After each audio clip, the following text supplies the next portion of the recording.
Well, today was an exciting day, as after months of speculation, Canada Soccer finally released the schedule for the 2019 Canadian Championship. There was a lot of uncertainty around how this year's edition of the tournament would work, as it would be expanding from a previous high of 6 teams last season to 13 this year, with the introduction of the Canadian Premier League and the 7 teams that come with that.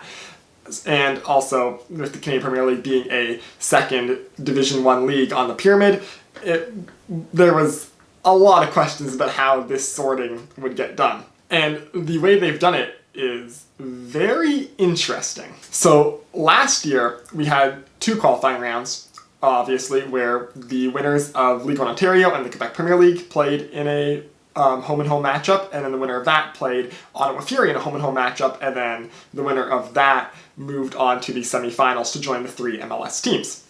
Now this year, there are 3 qualifying rounds. In the first qualifying round, we have the winners of the Quebec Premier League, AS Blainville again for the 2nd year in a row. We have Vaughan Azzurri, who won League One. And then we have 4 Canadian Premier League teams: Calgary Cavalry, Pacific FC, Halifax Wanderers, and York 9 FC. Those 6 teams will play in a home-and-home against each other in seedings that has yet to be determined in mid-May, and the winners will move on to the second qualifying round, where they will be joined by the remaining Canadian Premier League teams, FC Edmonton, Hamilton Forge, and Winnipeg Valor.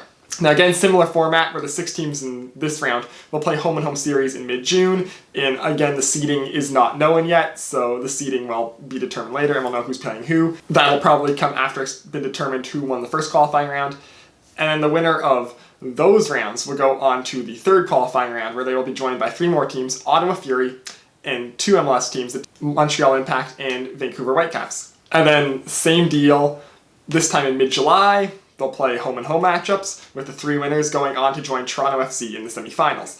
And then home-and-home matchup in mid-August, and then the finals in mid-September. Now, why this is interesting. Essentially, with this format, Canada Soccer is taking the Canadian soccer pyramid and the tiers that they have defined for these teams, and essentially are taking a dump on it. And the main reason for that is the fact that Ottawa Fury, which is a team that is technically in a Division 2 league, is entering the tournament after all the Canadian Premier League teams, which is in theory a Division 1 league. Now, I know there's a lot of debate that the Canadian Premier League will probably be about on par or maybe a little less than the USL in skill, but that shouldn't matter if they cared about the Canadian soccer pyramid, which states that MLS and the Canadian Premier League are Tier 1, USL is Tier 2, and League One Ontario and the Quebec League are Tier 3. Also, I'm very interested to see how they're going to draw the first round, because right now we have the possibility of having AS Blainville or Vaughan Azzurri, like one of the Division 3 teams like in the semi-pro leagues, having to possibly go to Calgary or Victoria to play a game in the first round of the Canadian Championship. If this was a later round, I could see making that travel worth it, as it's kind of a big payoff. You've made it far in the tournament. But for these low-end semi-pro teams in the first round of the Canadian Championship, having to possibly travel across the entire country to Alberta or BC is ridiculous.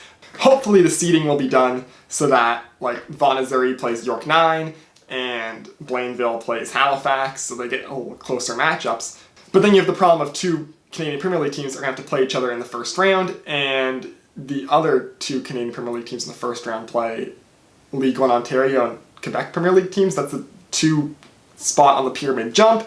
That is incredibly unfair for the 2 Canadian Premier League teams that end up facing each other in the first round, because one of them is going to have an early exit that they don't deserve, and they're just getting screwed by the schedule. The final thing that's very weird about this is that the fact that Canadian Premier League teams join at different times, it makes sense in one way because there's an odd number of Canadian Premier League teams, there's 7 of them, and having them all join the tournament at the same time would be interesting, although I guess you could possibly, for the sake of this tournament, treat Ottawa Fury as a Canadian Premier League team and have 8 of them join all at once, but then you have to deal with the fact that there's an odd number of remaining teams.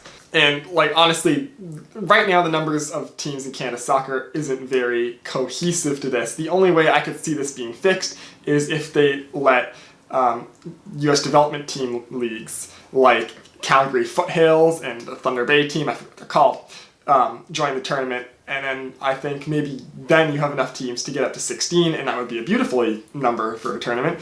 But with the teams that are in it right now, it's not very cohesive to make a nice, friendly schedule. So you now have 3 Canadian Premier League teams coming in after the first 4, and like if they've played a season, you could just say, oh, it was the top 3 teams from last season who go through like top 3 teams in the regular season.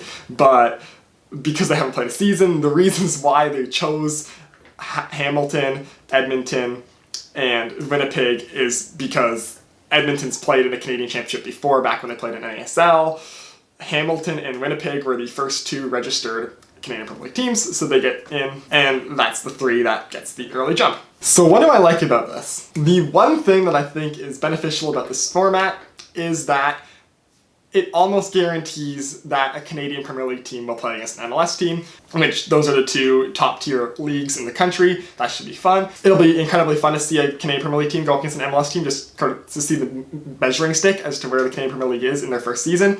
But overall, I am not a huge fan of this format. I made a video about a month ago about what I thought the format for the Canadian Championship should be this year, and I'm going to post that link in the description. But to quickly summarize it, I basically made a group stage with groups based off of geographic locations. So click on that video down below if you want to see how I think the Canadian Championship should look.